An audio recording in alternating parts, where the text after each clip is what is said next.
radio for the masses. Headline edition, July 8, 1947. The Army Air Forces has announced that a flying disc has been found and is now in the possession of the Army. If the game is rigged, change the game. Game changer. I occasionally think how quickly our differences worldwide would vanish if we were facing an alien threat from outside this world. This is Fade to Black with your host, Jimmy Church, on the Game Changer Radio Network and KGRA, the Global Radio Alliance. I need your help to get to the year 1985. You're listening to Fade to Black with Jimmy Church on the Game Changer Network.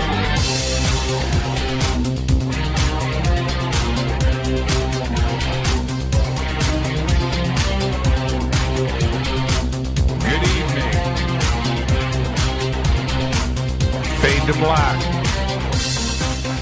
bespoke radio for the masses. Yeah, man, how you doing?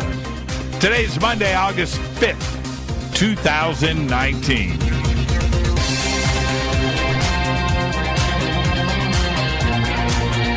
We are live 216 days into the new year. Just 149 days left. We're live from a bunker somewhere in the middle of beautiful downtown Burbank, California. And I would like to welcome everybody listening all around the world, all across the United States. Hither and thither, to and fro, back and forth, up and down, east and west, north and south. Far and near. This is Fade to Black for KJCR, the Game Changer Network, and KGRA, the Planet. I am your host, Jimmy Church. What is cracking, everybody? How you doing? I hope you had a great weekend. Got an amazing week lined up here on the show. Tonight, very special guest, Alejandro Rojas. We just call him Alejandro. He's got one name. Of Open Minds, UFO, radio, TV, the website. Oh, you know what? I blew it. Before I left the house, I had my Open Minds T-shirt out. And I meant to change, and I didn't change. Oh, sorry, Alejandro. I was going to wear the T-shirt. I paid for that T-shirt, by the way. And I love that T-shirt. Anyway, all right. So tonight, Alejandro's here. He's the Director of Operations for Open Minds Production, the host of Open Minds UFO Radio right here on KGRA, editor and contributing writer for Open Minds TV, and MC for the International UFO Congress. He is also a blogger for the Huffington Post. Alejandro was also the official spokesperson for the Mutual UFO Network, MUFON, as the Director of Public Education. As a UFO paranormal researcher and journalist, Alejandro has spent many hours in the field investigating anomalous phenomena up close and personal. Alejandro has been interviewed by media organizations around the world, including the largest cable and network news agencies, with regular appearances on Coast to Coast AM and, of course, Fade to Black. He has been featured on the Travel Channel, Sci-Fi, Nat Geo, and E! His website is openminds.tv. You can click on the links over at Jimmy Church Radio. I'd like to welcome back to Fade to Black, Alejandro Rojas. Alejandro, good evening. How are you, man? I am doing well. Thanks for having me. Man, you sound like you do radio. Do I really? I don't have a voice like yours. I think I have a weird voice, but you've got that radio voice. Yeah. We're rocking on Jimmy Church Radio. You know, I used to, I know I've told you this before, but I used to go and just binge on your, the Open Minds videos, the interviews over the years. And I used to watch them just back to back and go, man, one day I'm going to be just like Alejandro. I'm going to be just like that guy. So there you go. Welcome back, man. How are you? I am doing very well. The weirdness of what is going on today and this planet is something that I really want to get into tonight, but and we will. But the weirdness of this community, you were drawn into it at some point. And did you expect this community to be as strange and as fun as it actually is before you were a member of this community? Well, it's morphed. When I got involved, especially with MUFON, there were kind of all the old guys. There was Stanton and John Schuessler, who maybe did his last talk there at the MUFON Symposium this year, who's really getting up there in age, and Bob Wood and Ryan Wood, his son, some of the MUFON board members. I mean, it was very different, and the internet wasn't such a huge thing. I mean, YouTube videos were just kind of starting up, and so it was more community, and it was more kind of like these, I saw you at the MUFON Symposium. It was more of that crowd and these communities. MUFON was more important back then because it wasn't, it was like the big network as opposed to the online networks. So it's really changed. And as it's changed, that's when kind of the online hating kind of came. And at first, it was kind of shocking. It was like, what's with this? All I'm trying to do is share information, and you get all this hate. But as time goes on, I think we all learn whenever you put yourself out there, you're going to get the trollers. Now, we've got the term troll, not that that's been around, hasn't been around a long time, but it wasn't back in the day. So, and I also saw that, actually the people who are enjoying what you're doing way outnumber, like, immensely the trollers. You just don't hear from them as much. And so, it's kind of hard for people when they get out there because you see the trollers, you hear from them, and you've just kind of got to like move forward, and keep getting that information out. So I eventually just began to just focus on that. There's a period of times where I do very little social media. I'm worried about researching and writing stories, and I don't have time to pay attention to the rest. And so it was kind of funny in recent times in that I was just expecting there would be a lot of hate out there. And what I started to see over time was less hate and more of a lot of, cheerleading going on, which is nice. But I always, brace myself whenever I write anything that I'm going to get a lot of people, that are, for whatever reason, have a problem with it. Although I don't completely not like that, because actually, like, some of the skeptics or some of the very critical people out there who are negative, maybe they're just not very good at, being constructive when they share information, but sometimes they have valid points, and I screwed something up, and I want to know if I screwed up because I want to correct it, and I want to make sure I do a better job in the future. So yeah, kind of a love-hate thing there, but it's definitely gotten to where people get really personal. Like in our Open Minds UFO group, we don't allow personal attacks, and it's fostered this great environment where people debate. There are people in there who don't agree with anything I say, but they're great at debating, and they improve what I do when, we can converse in a civil manner about these things. Well, it's one thing to debate, and I love a good debate. Right. Let's go, right? And you know what? You and I can have one tonight. Let's plan that. I'm sure we'll get there at some point. Yeah, we'll get there at some point. But it's the other crazy part. Like, you write an article, and the headline on the article is aliens love to drink orange juice. Right? And so you write the article, aliens love to drink orange juice. And then somebody comes back with, man, orange juice, Alejandro, you shill. I can't believe you're representing the man. I can't believe, man, you just need to just fall off a bridge, man. I can't. It's like that. It's like, hey, man, how did we get here? Yeah. When did you start working for the orange juice company conspiracies out there? Right. The orange juice cabal, man. The deep orange juice state. The deep it's orange juice state. Dude, I don't even drink orange juice. It's just, I found evidence that the aliens like the orange juice. Is it because that we are our community, are we an example of actually what's just going on in this country, that we're not any different? We're not shielded by this divisiveness that is happening and the trolling that goes on across the internet, that we're just like everybody else?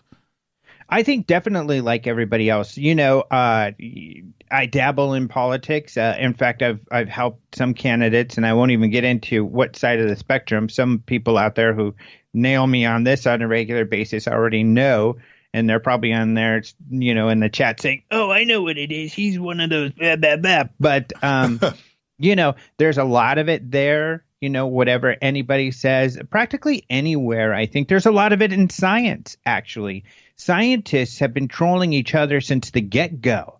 I mean, they're nerds, and when you get nerds who are enthusiastic about something, they're not necessarily the best, at the social skills. So they're going to converse at a different level where they can get kind of mean with each other. So I think every community it happens. What my personal take on with the internet is, when you can do it anonymous, you can really kind of vent and get your anger out there. And there are a lot of people where I'll say, hey, don't attack someone, even if it's someone. Sometimes people think they're defending me and they're attacking someone, but I don't want them to attack anybody.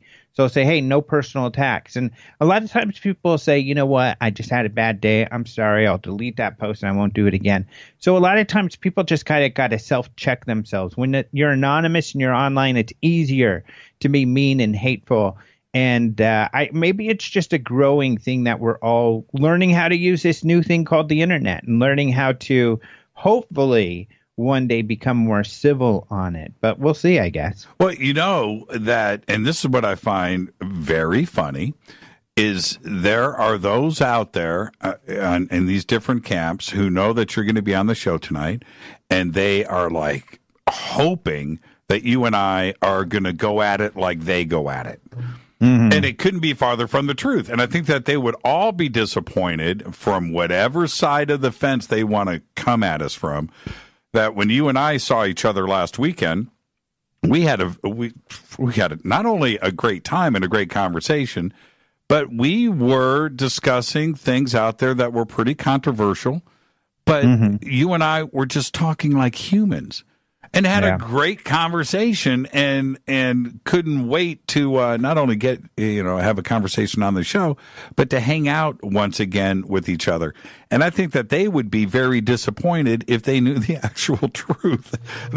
Some of them would. Luckily, there's a lot of people who, in fact, I think the majority of people, and I don't know, you would know your listeners better, but I would hope that the majority of people would actually find that would be happy about that, would be like, that's cool, that people can have different perspectives and still get along. I think the first thing we did was hug, and we haven't even seen each other since a lot of this has really gotten heated. Right. And of course we get the messages, Jimmy said this, or Jimmy had John on and they did this or whatever. And it's like, well, everybody, and I've said this about anybody who's got an opinion, everybody deserves their own opinion. That's what makes this country great. And I certainly don't disparage anybody for having their own opinion. And I know you personally, so it's not like I would believe that you're out to get me. And even if you were, and you were to attack me on the show, you know what?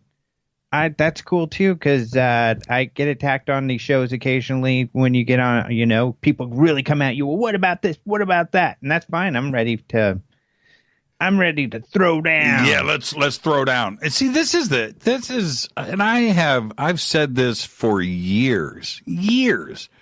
The one thing about, and that's before all of this other stuff that has surfaced in the last year and a half. I have always stated that this community is like the barber shop. This is the place where we are supposed to be able to get together and speak about anything. Our opinions and everything else is allowed to go on the table, and everybody is here to listen.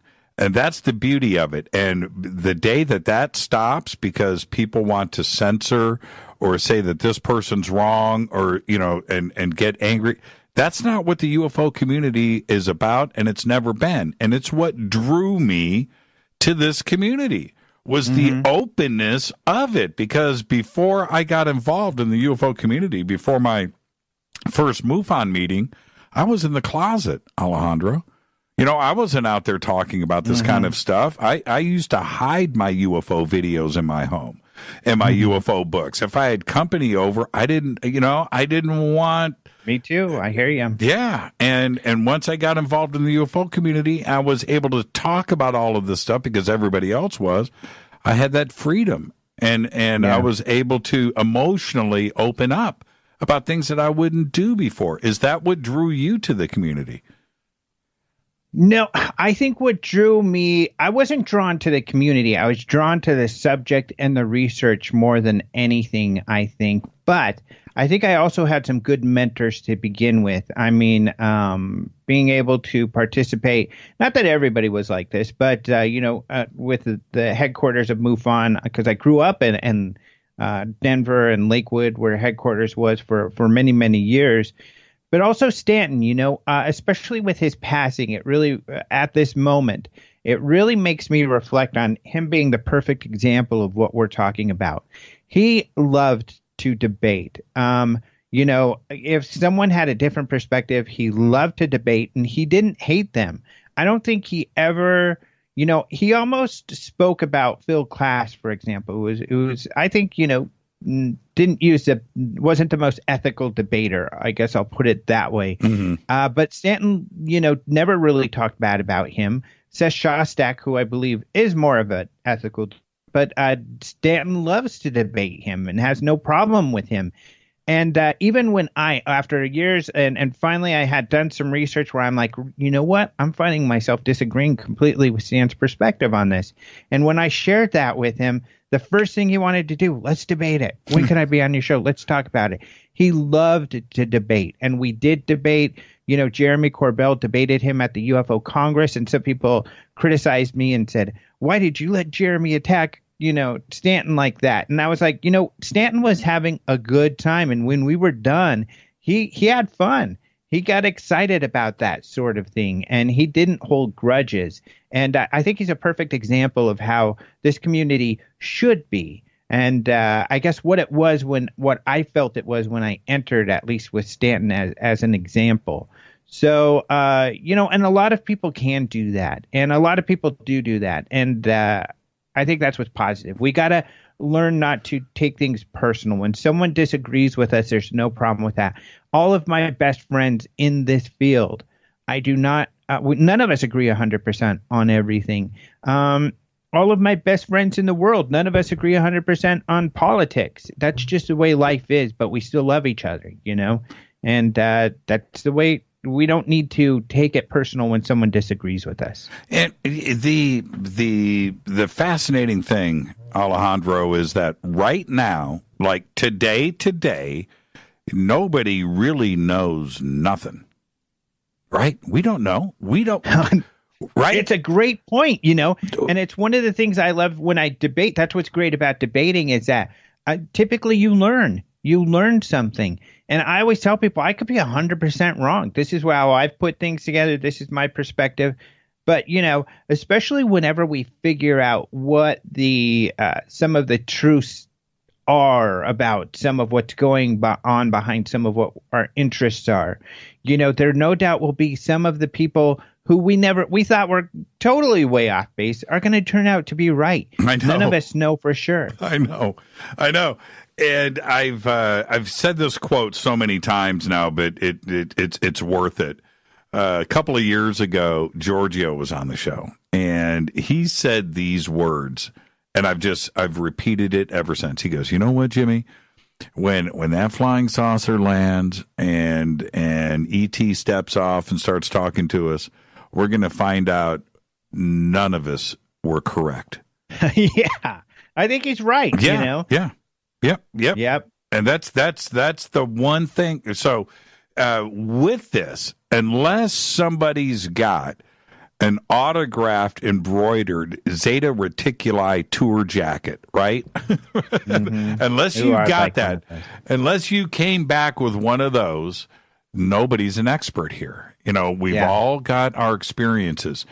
When before you joined MUFON and came into this community, did you have a sighting? Was there something that? No, I was different. Most people have had a sighting that came into this, but actually, John Schuessler hasn't. I don't believe.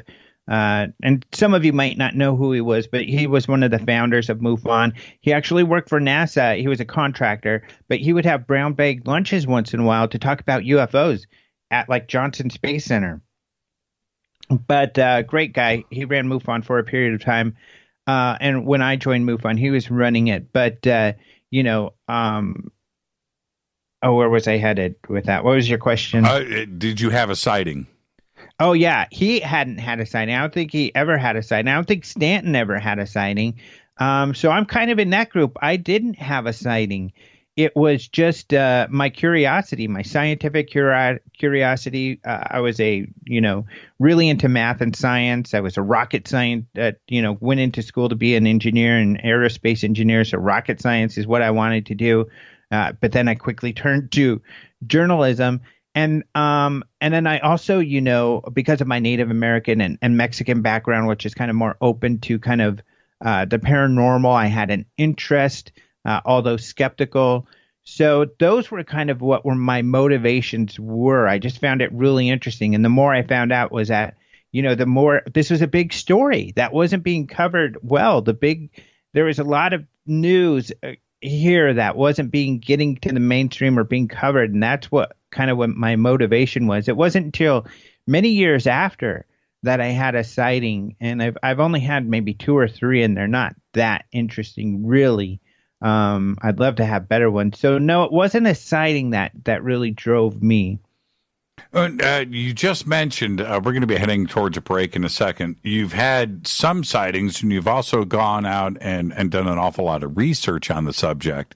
Mm-hmm. What would it take for you for a sighting? I'm not talking about something landing in your front yard, but what would it take for you with a sighting to go, okay, that ain't us. That's something that I can't explain. That's not advanced military stuff. That is something else. What would it take for you to make that statement? I don't know. That would be a really tough one. I don't know.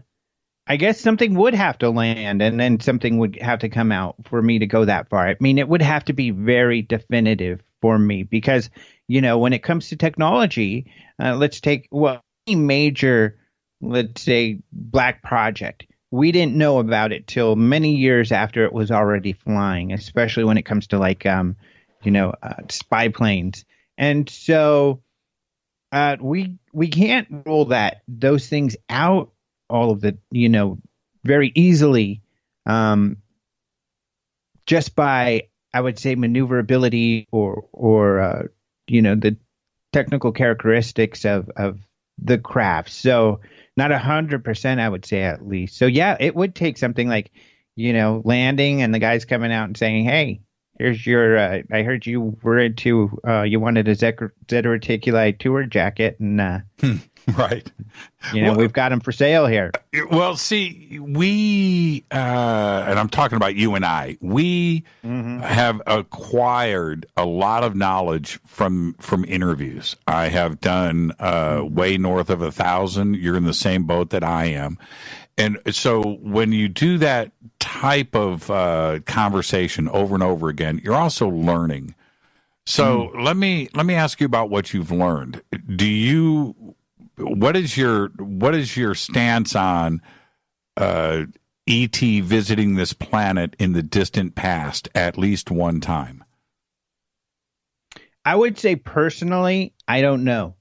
I would say I personally cannot say for sure that has happened.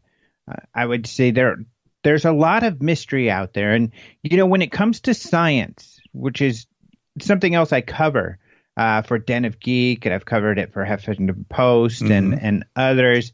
I've interviewed astronauts and scientists of many types.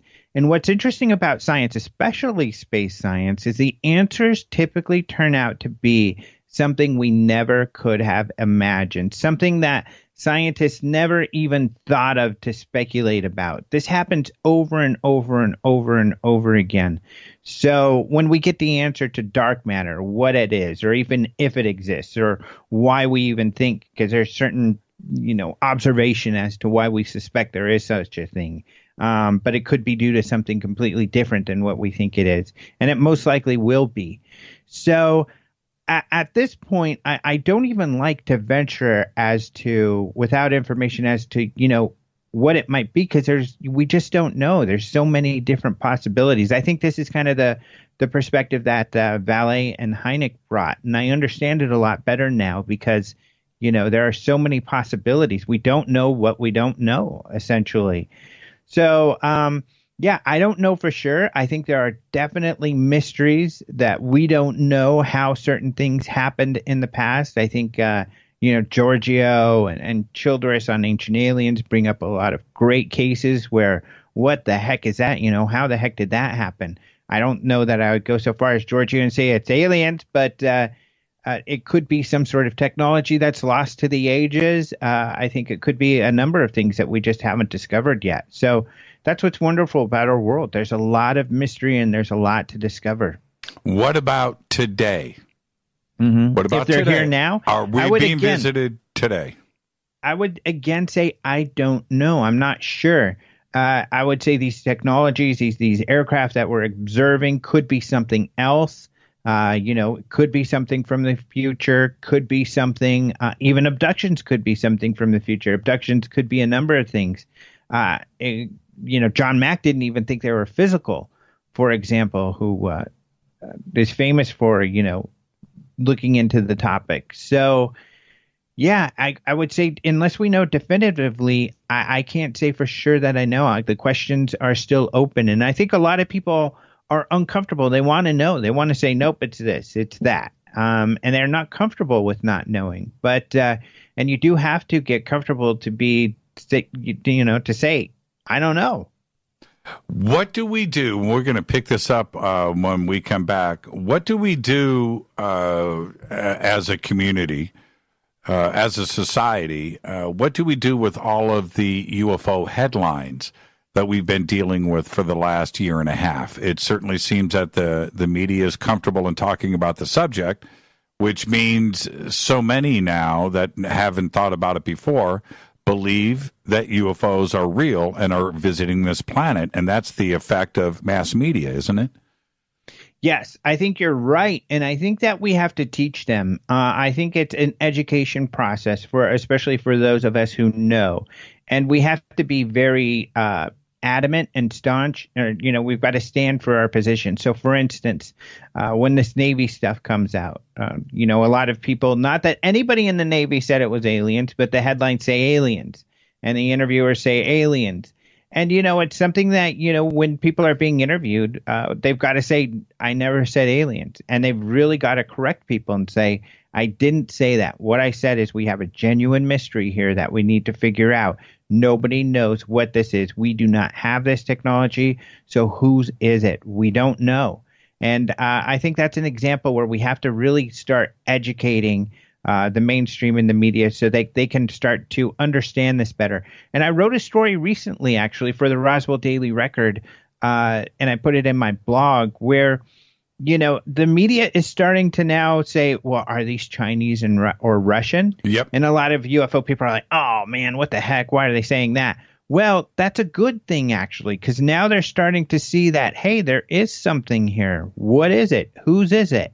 And at least when they begin the process to start to look at the Russian or Chinese possibility, they'll probably come to the same conclusion that many of us have, which is no, it's not their technology either. And so then they move to the next step of, whoa, we have something really mysterious here.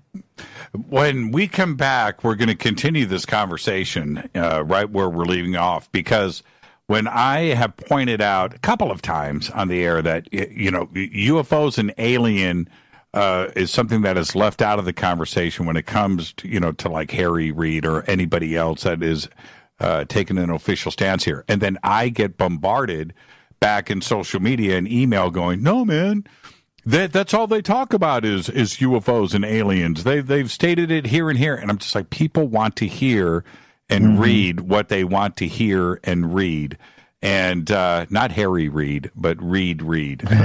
So we'll pick this up when we come back. Our guest tonight is Alejandro Rojas, UFO Minds, UFO Radio, right here on KGRA. Of course, the website is UFOminds.tv. The link is over at JimmyChurchRadio.com. We'll be right back. More with Alejandro right after this short break. Stay with us.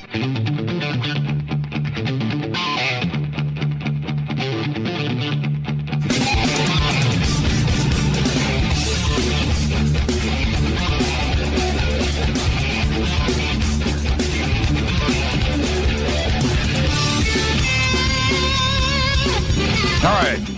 Welcome back. Fade to Black. I am your host, Jimmy Church. You can follow me on Twitter at JChurchRadio. You can follow Alejandro at Open Minds TV on Twitter. Hashtag F2B is the sandbox.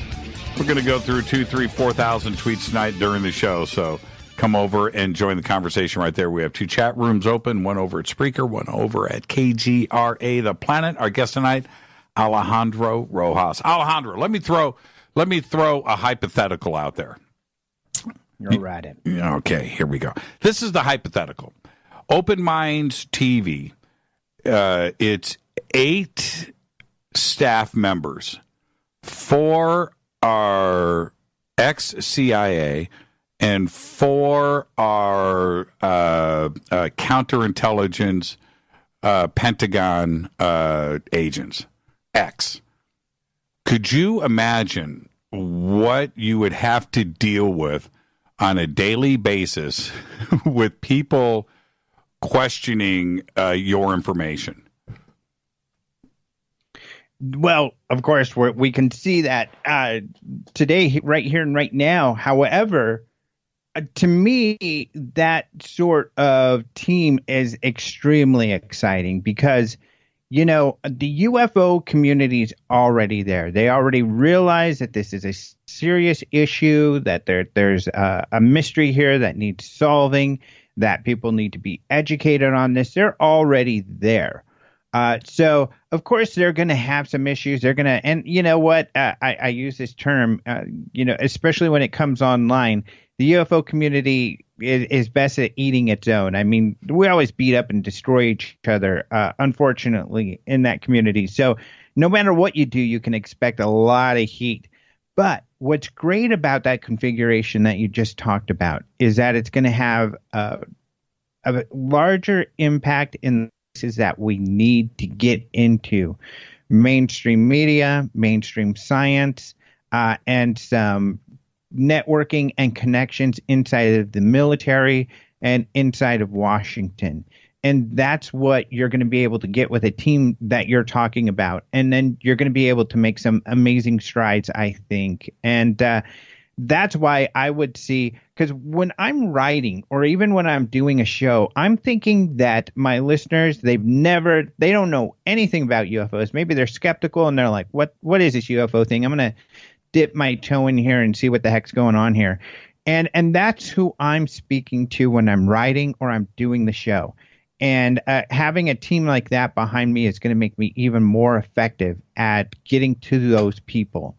And that's why that gets me really excited, because that's who I'm talking to. I'm trying to get to and to demonstrate the serious nature and the abundance of information out there that brings credibility to this issue, and trying to break that kind of giggle factor. And so that's what's so exciting in that scenario. Except you didn't answer the question. I agree. Oh, okay. I agree with what you just said, though. Oh, yeah, okay. I'll expect heat. There's no doubt about it. You're going to get heat, and you're going to get, the most amount of heat you could probably get, because you're talking about intelligence people. And so, these are two. But I mean, here's one of the things that really disappoints me about the conspiratorial nature of all of this is that, those of you who were in the armed forces or in law enforcement, I mean, why did you do what you did? You put your life on the line to protect the rest of us. That's why people join these organizations. That's why people go do these sort of things. And we demonize these people often with suspicion and speculation and not hard facts, figuring that there's a lot of what would actually be illegal and counterintelligence programs being used against the American public. No doubt, certainly that has happened. We do know there have been cases, but that's not what they're doing day by day, night by night. They are tracking terrorists. They are tracking bad guys. They're keeping you safe. And I know a lot of people say, oh, that's bullcrap, but here's how you find out what they're doing. You go interview people. You go get into these agencies. You figure out what they're doing. I mean, that's the thing with journalism is are much more complicated than just the black and white kind of way people see things. And you got to roll up your shirt sleeves and get in there, start digging and to figure out really the mechanics and the nuances behind things. Well, okay. And since this community is so acclimated to fighting the man and trying to get to this information, and been ridiculed for so long and laughed at. You said it yourself, the laugh factor. True. That, definitely. The defense mechanisms are always up, and they are very used to disappointment in this community. And now suddenly the man is coming out going, we're your friend now. Okay, we're all ex-CIA, we're all ex-counterintelligence, we're all, security clearances and oaths, and we've got all of now. Just trust us. And this community is not necessarily going to jump in feet first. They tried to with the New York Times and the day of disclosure, December of 2017. Those were exciting times, but you can't blame this community for stepping back a couple of steps and not going all in, can you? I would never blame anybody for skepticism because skepticism is healthy, but that's not what the community always does. Parts of the community do that. In fact, a lot of my friends who are very serious researchers were very skeptical from the get-go. And I don't blame people for that at all. Think that that's healthy and wise. Until you're able to gather more information, you've got to be on your toes. And I think, we always have to be, because you never know where there might be tricks being played or something fishy going on. So you always have to be aware. I mean, I do live by the trust no one, Fox Mulder kind of motto.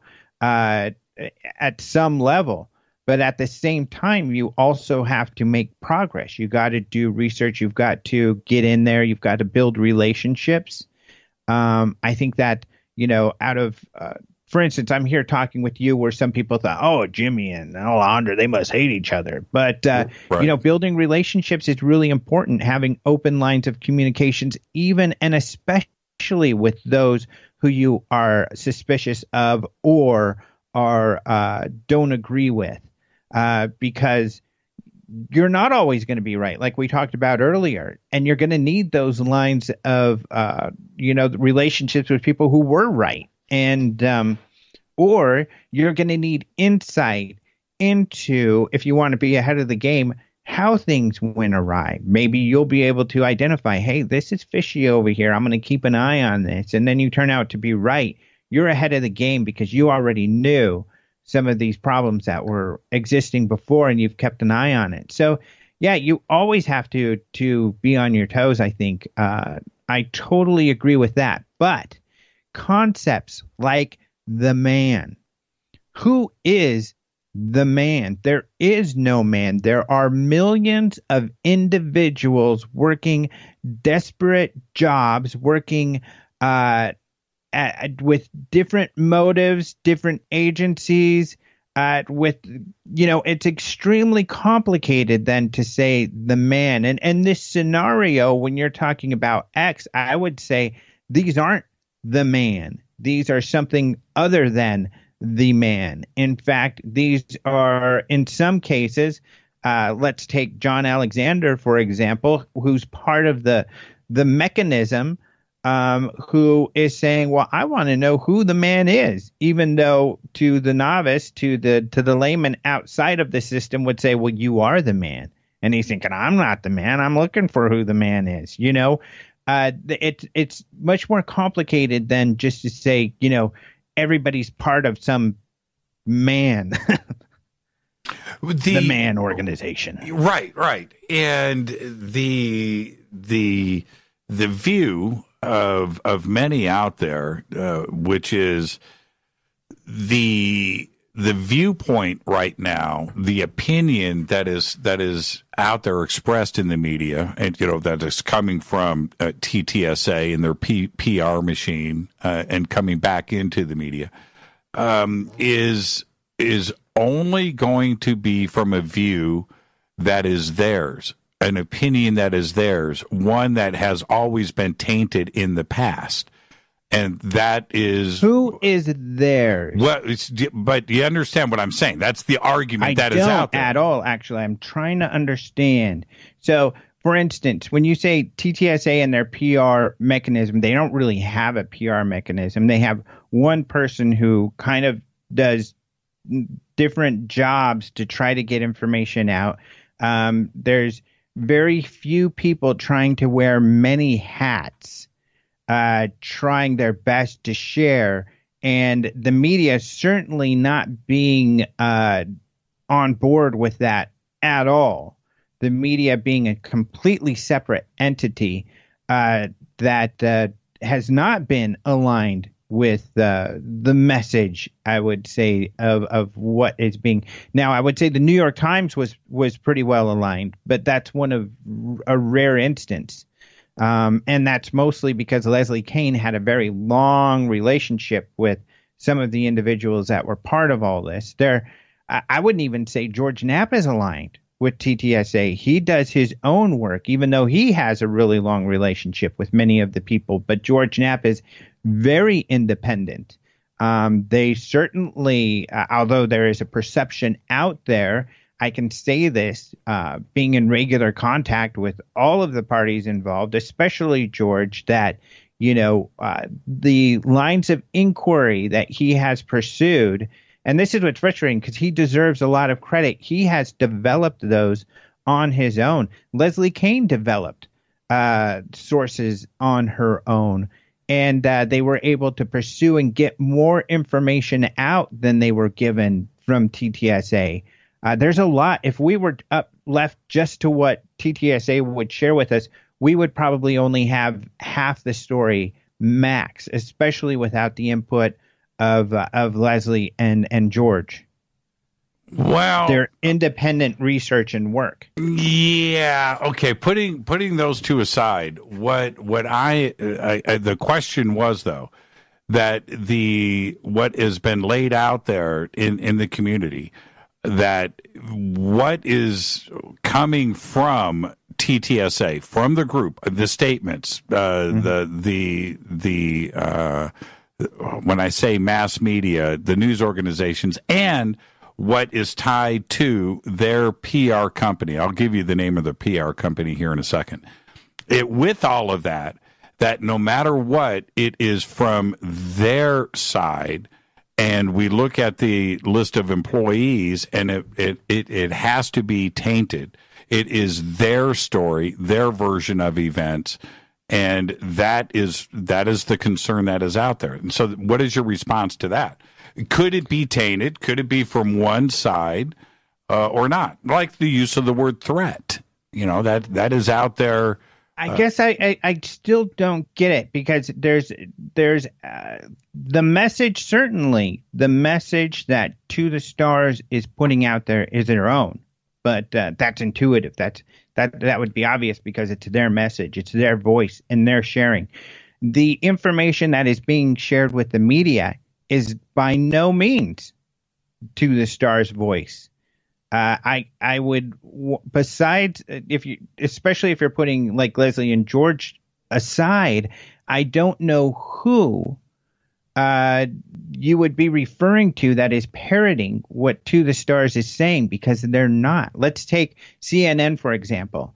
They're throwing in terms like alien. They're getting, not all of the points, right.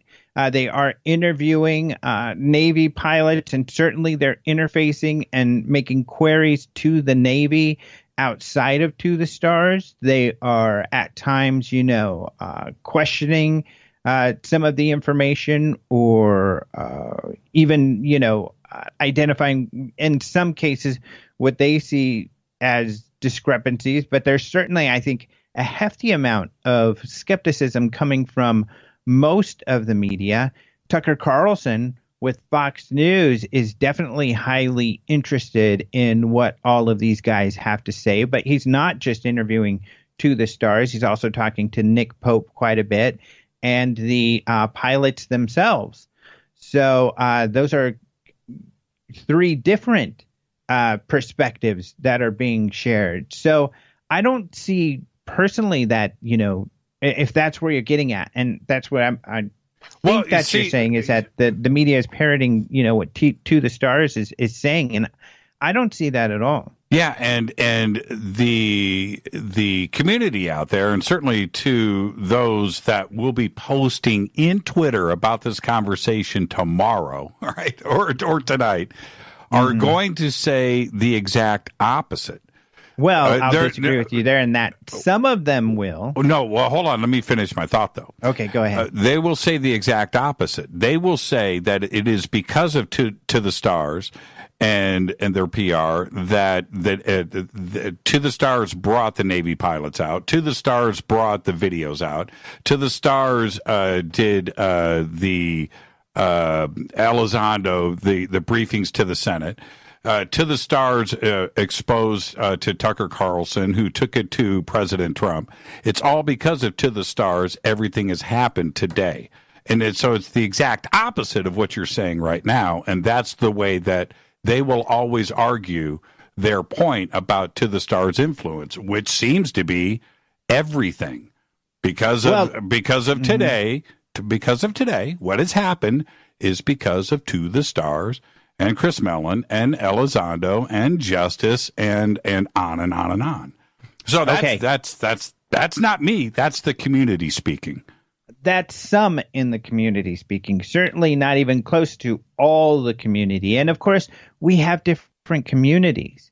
I have my followers who I see some of what they're saying. And from my perspective, I would say the majority are not saying that. And of course, from your perspective, you would see that the majority are. So it's probably somewhere in between. And they can battle that all they want. But when it comes back to the actual origins of the information, you're right. TTSA has been the one to tip everyone off, especially Lou Elizondo, because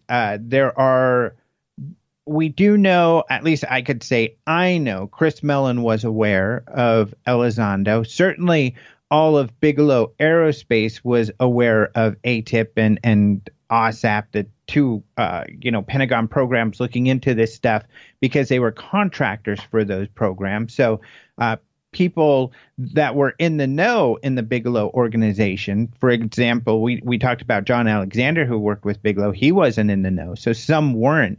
And of course, with MUFON, we weren't aware when we were working with Bigelow back in the past. We didn't know that relationship was likely also involved, OSAP and ATIP.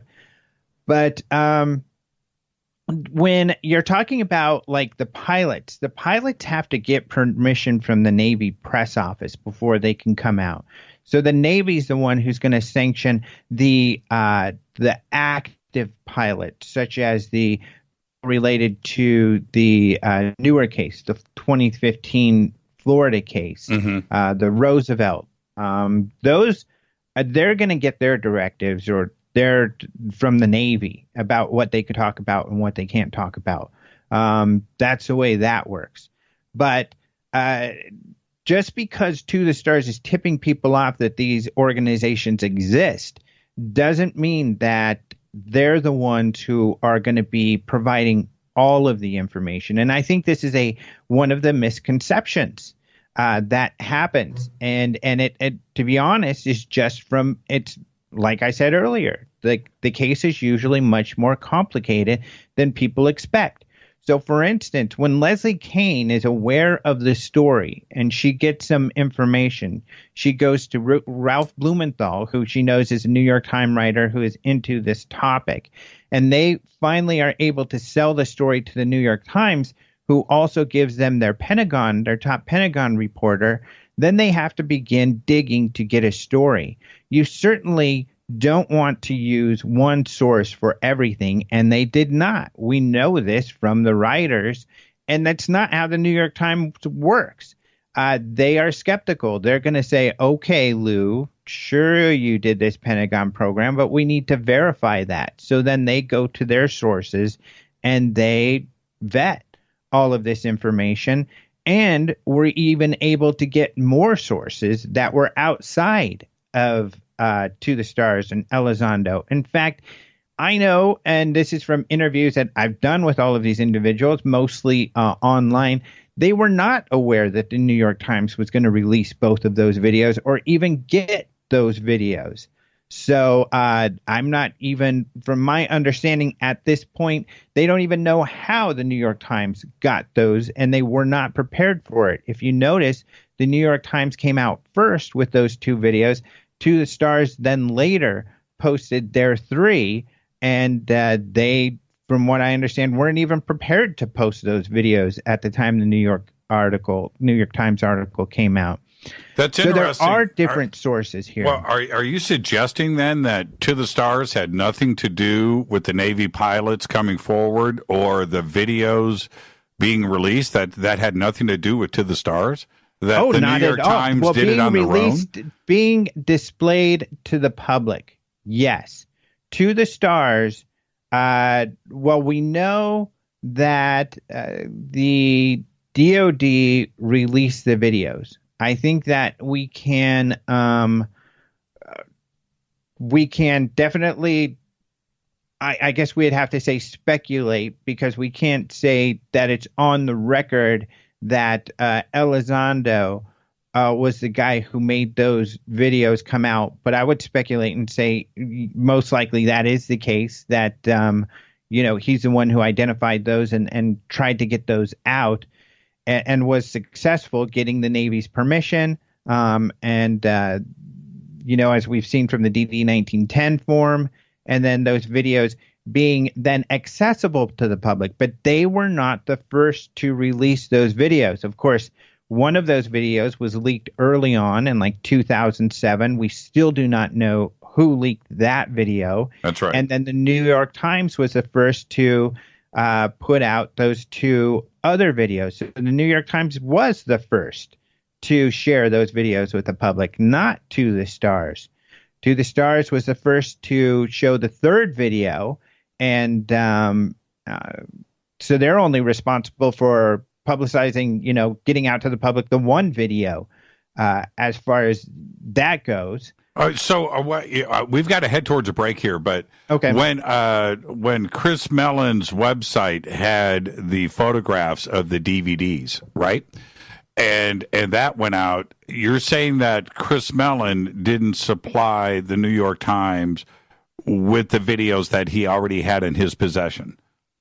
Yes. According to Leslie Kean, the To the Stars was not the source for those videos. They got those videos from a separate DOD source. Interesting. And I've also confirmed this with people in To the Stars. Is that true? Did you not even know they had the videos? And they said, yes, we didn't know they had those. We were not prepared to share those videos with the public when the New York Times did it. So the New York Times pushed their hand. And this is a great example. The New York Times released more information than they were prepared to have released. Because they did their due diligence and they did their job and they did their digging and came up with information. So it was just, I've got to take a break right here, but so it was just a coincidence that Leslie Kane got the same videos. Oh, it's not a coincidence at all. So the process is these videos are approved. These videos, which I think likely Elizondo, found and identified and got the Navy to approve that they are able to be released to the public. They got those videos. They were out there. We know from several researchers who have contacted the Navy, Tic Tacs was a known term for this UFO type, that it was known inside the Navy that people had seen these Tic Tac UFOs. We know this from Tyler Rogaway. We know this from Robert Powell. I think John Greenwald has even said something similar where they were like, yeah, the Tic Tacs, we know what that is.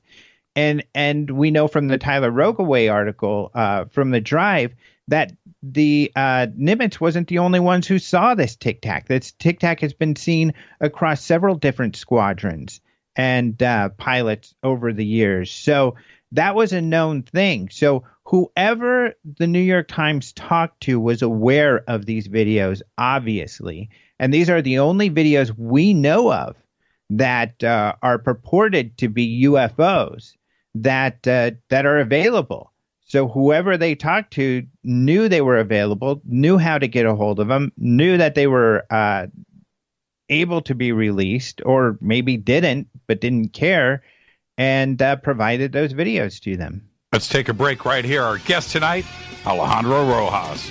UFOminds.tv is the website. The links are, there's also AlejandroRojas.com. The links are over at JimmyChurchRadio.com. We'll be right back. Stay with us.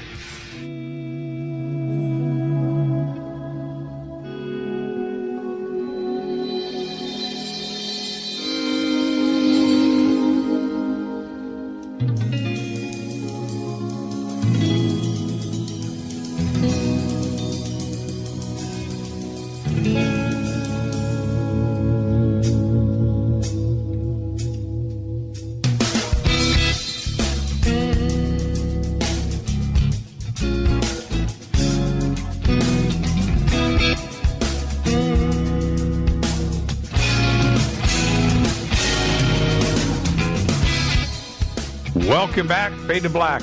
I am your host, Jimmy Church. Our guest tonight, Alejandro Rojas. Over the weekend, someone posted up in Twitter, Doug Aldridge playing this song, Flavor Phrase. And it's a great video. I posted it up there on Twitter, and you guys have got to go check that out. We, so familiar with the bumper music here, but to see Doug playing that in front of a live audience is pretty cool. Alejandro, I asked you earlier what it would take for you to accept that ET is here, right? And you said it probably would have to land on my front lawn and somebody step off and say, we are here. And I totally get that. These three videos that have been so widely distributed and viewed now, does that change your mind? No. And the videos and pictures are of limited use typically. And with those videos, for example, I don't have the expertise to determine, whether or not what is happening in those videos is something that is extraordinary. So I have to go with expert opinion. That's one thing we have lacking. Is we don't have. So allegedly, these videos have been analyzed and determined to be something, anomalous. But we haven't seen any of that analysis, nor do we even know who did that analysis. And so that's something I hope comes forward sometime in the future. Now, in McMinnville, Oregon, David Fravor, the wing commander who chased the Tic Tac, he did a little bit of analysis and explained some of the technicalities and why what we're seeing there is not what some of the skeptics believe them to be. And he made a lot of sense. I think he's one of the top expert opinions that we've heard from thus far. So, of course, he's an expert witness in what he says occurred as well. So a lot of these cases, and that's why military cases are so good, they rely on, expert witnesses as opposed to just, the average Joe out there, people who, are very familiar with our bleeding edge technology and what it's capable of and why, our technology maneuvers and is capable of doing what it does. So I've got to rely on expert opinion. So the videos, I think, are of very little value. I think there's not a whole lot of data the average Joe can take from that, and we haven't gotten enough supporting information to even prove those videos are something, extraordinary. In fact, until we see some of that, I am open to the idea that possibly, they are something more mundane. It's just so far from what I've seen, or at least from what I've heard, I think our best expert witness, which would be, I think, Fravor at this point, has said and believes them to be something anomalous. So what, though, he's not sure. Sure. Now, it's interesting what he says, by the way, if you don't mind me. Go ahead. I was going to rudely interrupt you. So that's you okay. first. You first. You're the host. You gotta guide us. But I think it's just interesting that he says, at the very beginning, he thought that it could be Russian or Chinese. But what has convinced him that they are not Russian or Chinese is that, the technology has not come out. He has gotten no inkling that we have the sort of technology that he witnessed in 2004. And he feels that now that, 15 years have gone by, he definitely would have caught wind of that sort of technology, but that he has not is what convinces him the most. With your reference to the average Joe, you're far removed from the average Joe. You've seen lots of video, lots of imagery. You've interviewed. You've been writing about this topic for a very long time. I want you personally, when you first saw the gimbal, let's go with the gimbal first. Mm-hmm. The first time you saw the gimbal, what went through your mind? What did you think?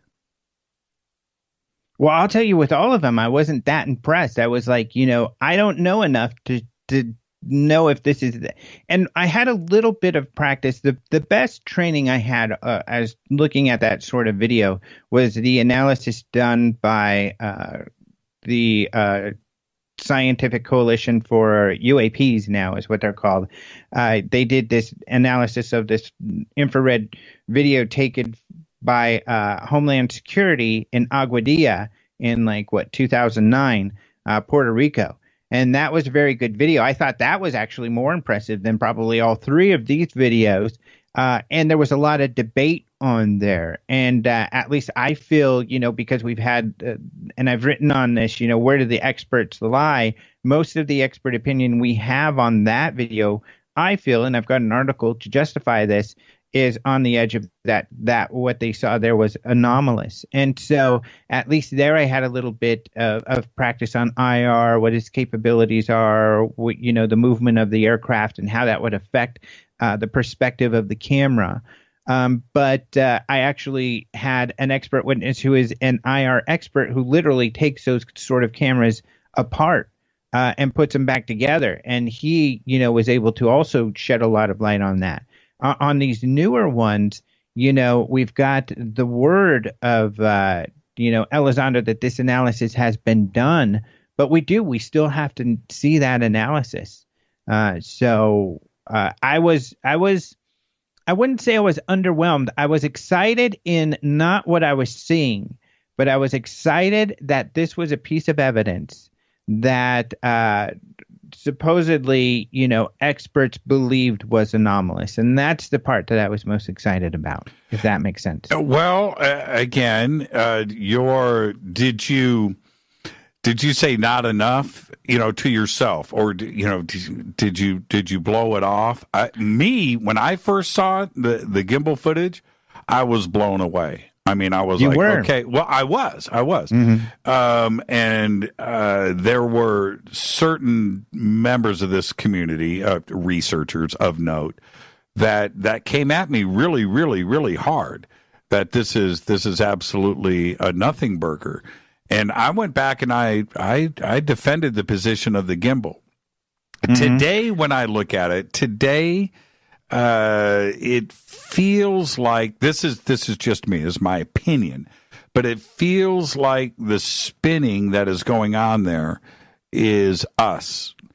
I think it's the camera spinning. I think it's the gimbal spinning. I don't think that the craft itself is spinning. I did originally. I thought, man, that's a crazy rotation. That doesn't look like an aircraft. That, you know, but yeah. Today my feeling is that rotation is the aircraft itself that is shooting the video and its equipment. This is why it's exciting. David Fravor, I would go listen to him in McMinnville because he explains why that is not the case and why the aerodynamics just do not work, and nor do the visuals of what's happening there. And he describes very clearly why it is certainly anomalous and strange, and it shouldn't be doing what it's doing. And he makes a lot of sense when he describes that. And I would reference him. But I guess I would say it this way, in that I have seen much more convincing and exciting video that has turned out to be mundane. And that is why when I see videos, I reserve my judgment, mostly because I know my friend, let's say Mark D'Antonio, who's good at this, or others are going to burst my bubble like they have many times if I get too excited about it. I'm currently excited about the gimbal and about the Aguadilla videos because I think the experts make a lot of sense, and the more of the those with the higher levels of expertise have been able to explain why it is anomalous, such as David Fravor, if you get into, his explanation, speaking to those points that you just made. So, yeah, the Aguadilla video, and I've watched that video 100 times, if not more. You can clearly see its speed. You can see it traveling up the runway, and that's not the closer for me, though. The closer is when it goes into the water and comes back out.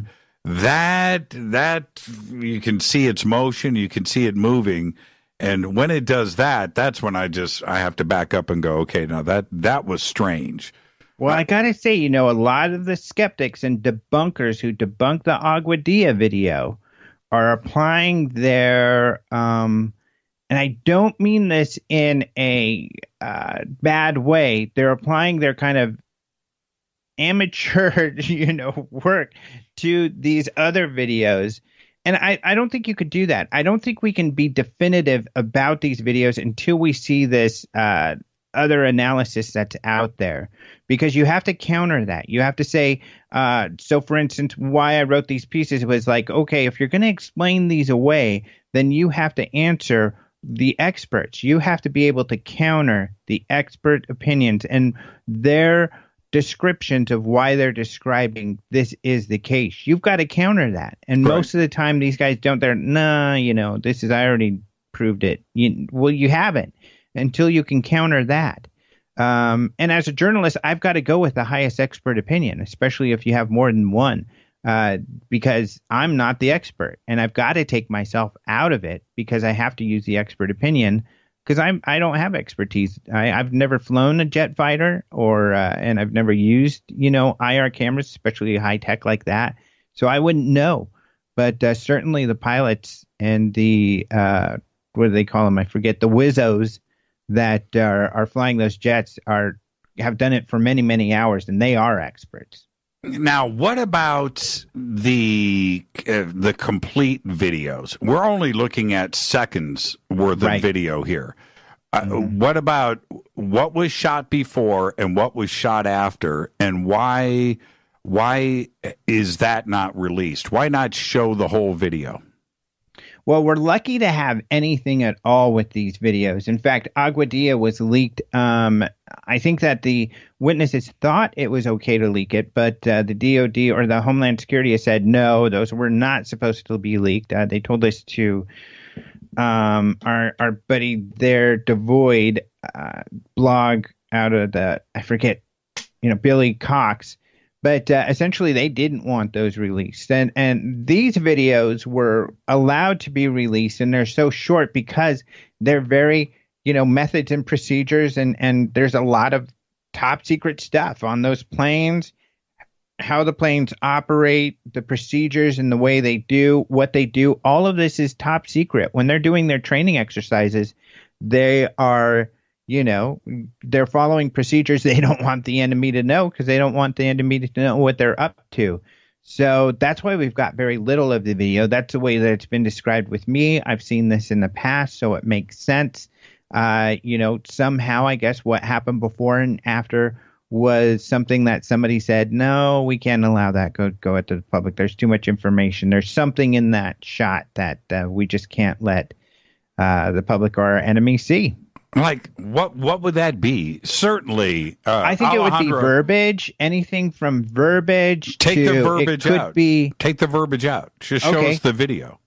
Well, then it could be some sort of maneuver. It could be some sort of craft. It could be some sort of interaction between them and maybe their EWAC, their radar ship that's up there. I mean, again, this is one of those situations where we don't know what we don't know.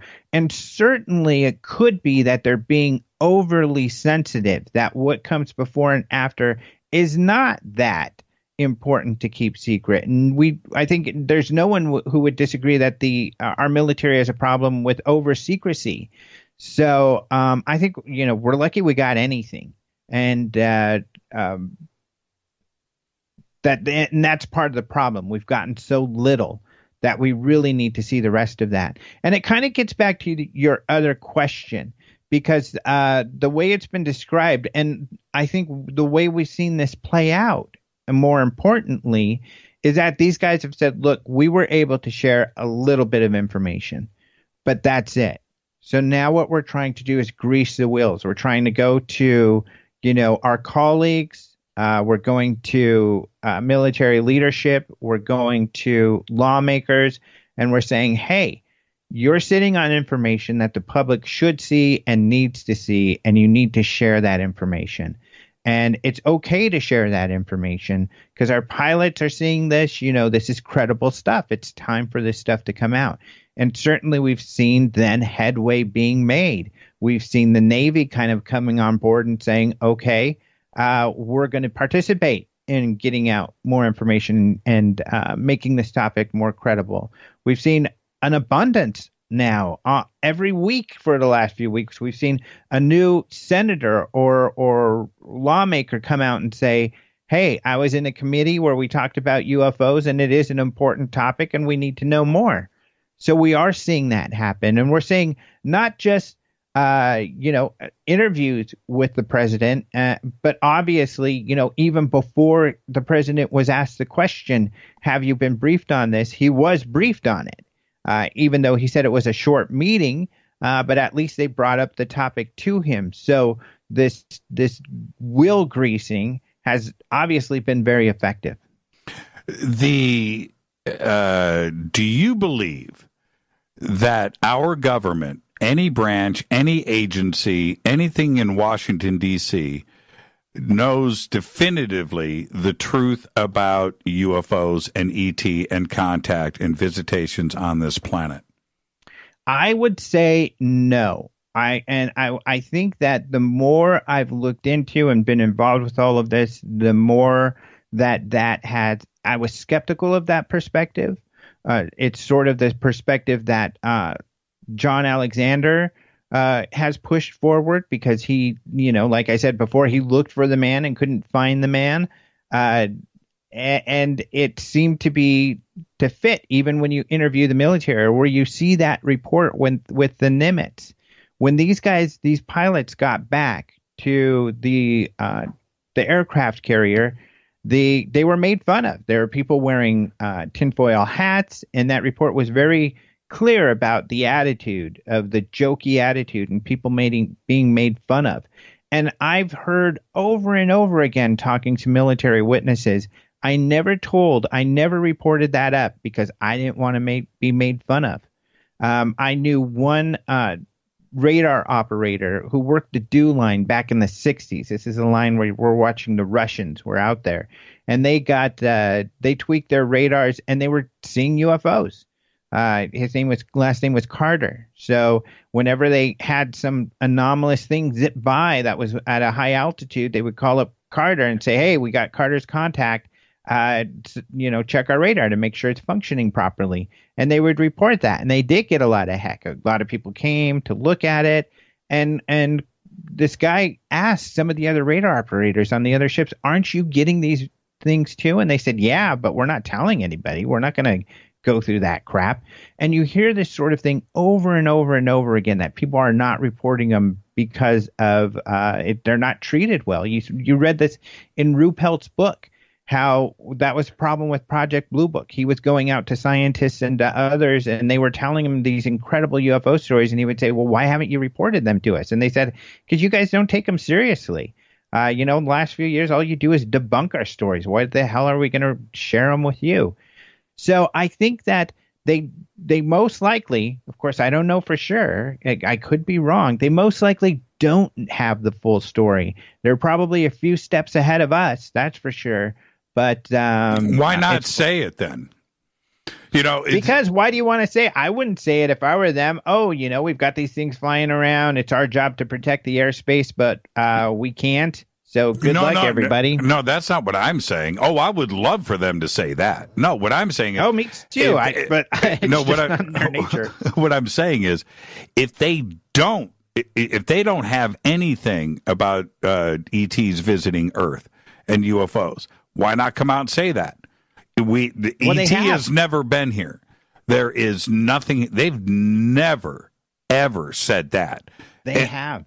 They certainly have. In fact, when Steve Bassett was able to get enough signatures on the We the People, petition to have that question asked of the White House, the scientific advisor to the president came out and wrote a statement saying exactly that. We do not have any evidence of aliens visiting us, and unfortunately, we don't have evidence of extra intelligent civilizations existing at all, even though, there's a consensus among scientists that they're probably out there somewhere. That was kind of the gist of the message. Yeah. But they have said that. Right. But I would also argue, though, that this is something that really got me into this topic, is that the public isn't aware that there has never been an overall consensus about this. That, at the end of Project Sign, the first Air Force study, they came up with a paper that said, UFOs are a real phenomena. Some of them could be extraterrestrial. And that was debatable. That was some people got upset. And all of a sudden, there was that sort of perspective was completely quashed. So, and I think there have been a large contingency of people in not only our government, but other governments who do believe there's something to this and do want more public information. I believe that that's who Lou Elizondo was. That's who Chris Mellon was. That's who most of these people were that are now part of To the Stars. And even with MUFON, people like John Schuessler and others. There are people who were working on government projects who were pushing for more openness about, this mystery and looking into it. And now I think they're having their day. But a science advisor to the president making a statement is one thing, but I'm referring to the CIA or the Navy or the Air Force. Or anybody that is supposedly in possession of this knowledge, this compartmentalized knowledge, and nobody knows the whole story, right? We've all heard this. You know that as well. Why haven't they come out and said definitively that I think the public could handle it either way? It would suck if we were alone in this universe, or that we haven't been contacted, or that they didn't know. That that would bum me out. But yeah, that would suck. Yeah, that would suck. But why not come out and say it instead of alluding to? And it seems to me that Elizondo and Mellon and others are alluding to they are getting the information on the reality of UFOs to us that they know, right? And they're going to get it to us. That is their mission, to get the reality of UFOs and technology and crash retrievals and metamaterials out to the public, that they know exactly what's going on. They're alluding to it without actually saying yes. And that's I wouldn't agree with that, actually. I don't know that they're alluding to that they have more information than we have. At least some of them are. I don't know that Chris Mellon has ever made statements to that effect. Elizondo has, but he has said there's a lot I don't know, but here are some things I believe I do know. I even pushed him on that point about, the potential crashes. And I said, well, you're trying to say that's your opinion, right? That's not something you can prove. And he surprisingly said, no, I think that's not what I'm saying. And I'm skeptical, to be honest. I don't necessarily buy that. If it was up to me, I'd say, well, then prove it, because otherwise it's just talk. And if you're gonna put up or shut up type of thing, if you think you can prove this, and prove it. Otherwise, don't talk about it. I think, really, if you suspect it's out there, then you need to do the research to discover it. Otherwise, I think that others I've talked to have said they don't know. Of course, Tom DeLonge is saying he knows a bunch about a lot of stuff. But again, he's not proving any of it. It's all hearsay. And he sounds a lot like a lot of the really enthusiastic, excited people in this field who have a lot of information and have kind of connected their own dots. So I don't know if they really do know. And if they do, then they got to prove it. If they're going to talk about it, is my opinion. So, okay. Yeah, fair enough. Let's take a break right here.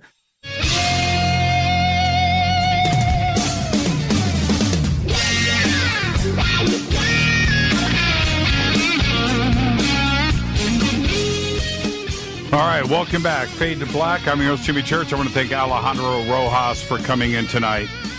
And listen, I'm just going to let all of you know, I've got some really bad pains in my abdomen right now, and I have to end the show now.